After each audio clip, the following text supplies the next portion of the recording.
حکیم tips YouTube channel میں سب کو خوش آمدید اور پیار بھرا سلام عرض کرتا ہوں۔ میں امید کرتا ہوں کہ آپ سب خیریت سے ہوں گے۔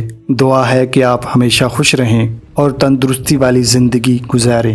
آج کی ویڈیو کا موضوع یہ ہے کہ مرد اس تیل کی مالش کر کے کیسے عضو کو موٹا، لمبا اور سخت کر سکتا ہے۔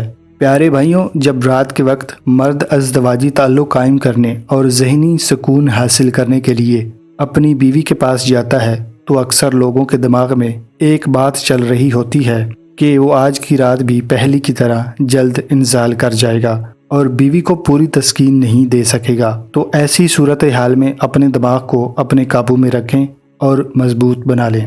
مزید آج کا نسخہ نوٹ فرمائیں۔ دیسی انڈے کی زردی 1 عدد، سرسوں کا تیل آدھا چمچ، بادام کا تیل آدھا چمچ۔ نسخہ تیار کرنے کا طریقہ نوٹ فرمائیں۔ تمام اجزاء کو کسی صاف برتن میں ڈال کر اچھی طرح سے حل کریں۔ اس وقت تک حل کریں جب تک تمام اجزاء آپس میں مل نہ جائیں۔ اس تیل نما چیز کی آپ نے مالش کرنی ہے۔ مالش کرنے کا طریقہ نوٹ فرمائیں۔ رات کے وقت اپنے عضو کو صاف کر کے یہ تیل 2 انگلیوں پر لگا کر ہلکے ہاتھ سے اپنے عضو کی مالش کریں اور اس کے بعد کوئی نرم پتہ لپیٹ کر اوپر پٹی لپیٹ کر باندھ دیں اور صبح اٹھنے کے بعد نیم گرم پانی سے دھو لیں۔ یہ تھی مولانا طارق جمیل صاحب کی نئی ویڈیو۔ امید ہے آج کا نسخہ آپ نے نوٹ فرما لیا ہے۔ ملتے ہیں نئے نسخے کے ساتھ، تب تک کے لیے اپنا بہت سارا خیال رکھیے گا۔ خدا حافظ۔